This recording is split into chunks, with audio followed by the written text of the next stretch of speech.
মুরব্বি মুরব্বি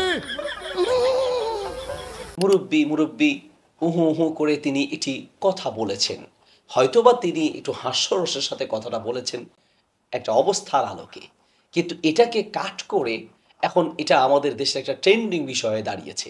আসসালামু আলাইকুম ওয়া রাহমাতুল্লাহ। প্রিয় দিনী ভাই ও বোন, একজন মুসলিম এবং ঈমানদার হিসেবে আমাদের দায়িত্ব হচ্ছে আমরা বড়দেরকে সম্মান দিব, মুরব্বিদেরকে সম্মান দিব। নবী সাল্লাল্লাহু আলাইহি সাল্লাম সহিহ মুসলিম হাদিসটি আছে এবং মিশকাতে আছে। তিনি বলেছেন, লাইসা মিন্না মান লাম ইয়ারহাম সগীরানা ওয়া লাম ইউক্কির কাবীরানা ওয়া মান লাম ইয়ারিফ লি আলিমিন হাক্কাহু।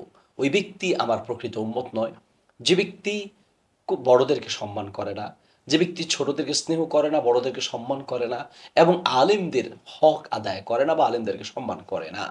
তাহলে এখানে আমরা যে অংশটি পাই গুরুত্বের সাথে তা হচ্ছে বড়দেরকে সম্মান না করলে সে কখনোই পূর্ণ ঈমানদার হতে পারে না। দুঃখের সাথে বলতে হয়, বড়দেরকে নিয়ে তুচ্ছ তাচ্ছিল্য করা, তিরস্কার করা, এটি যেন আমাদের একটি কালচারে পরিণত হয়েছে। আমাদের বাংলাদেশের একজন প্রসিদ্ধ আলেম বা প্রসিদ্ধ বক্তা, তিনি প্রসঙ্গক্রমে একজন মুরব্বীকে লক্ষ্য করে তিনি মুরব্বি মুরব্বি উহু উহু করে তিনি এটি কথা বলেছেন। হয়তোবা তিনি একটু হাস্যরসের সাথে কথাটা বলেছেন একটা অবস্থার আলোকে। কিন্তু এটাকে কাট করে এখন এটা আমাদের দেশের একটা ট্রেন্ডিং বিষয়ে দাঁড়িয়েছে। যে কোনো মুরব্বিকে দেখলেই আমরা হাসির পাত্র বানিয়ে তাকে মুরব্বি মুরব্বি বলে একটা হাস্যরস করছি। এতে করে কি হচ্ছে, এটা এক ধরনের কিন্তু অভদ্রতা বা বেয়াদবির পরিচয় হচ্ছে। হ্যাঁ, কেউ যদি মস্কারি বুঝে, মজাক বুঝে, শুধু তার সাথে আপনি করলেন।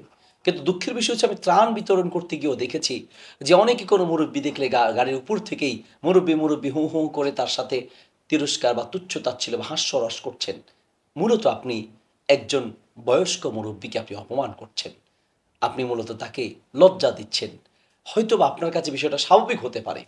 কিন্তু আমি অনেক মুরব্বি বা বয়স্ক মানুষকে দেখেছি, তারা খুব এটাতে লজ্জা বোধ করেছেন। কেউ কেউ হাসলেও অনেকে এটাতে খুব কষ্ট পাচ্ছেন।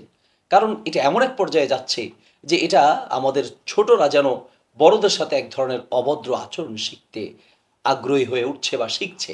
তাই আসুন আমরা এগুলো বর্জন করার চেষ্টা করি। সব ক্ষেত্রেই আসলে হ্যাঁ, ইসলামের শরীয়তে বা ইসলামী বিধানে অবশ্যই আপনি মজাক বা আনন্দ করতে পারেন, কিন্তু সেখানে একটা লিমিট আছে। এমন না যে আপনি মজাক করতে করতে একজন মুরব্বীকে অপমান করে বসলেন, তুচ্ছ তাচ্ছিল্য করে বসলেন, তাকে হাসির পাত্র বানিয়ে ফেললেন। এগুলো থেকে আমাদের বেঁচে থাকা উচিত। আল্লাহ তাআলা আমাদেরকে বোঝার তৌফিক দান করুন। জাযাকুমুল্লাহ খাইর।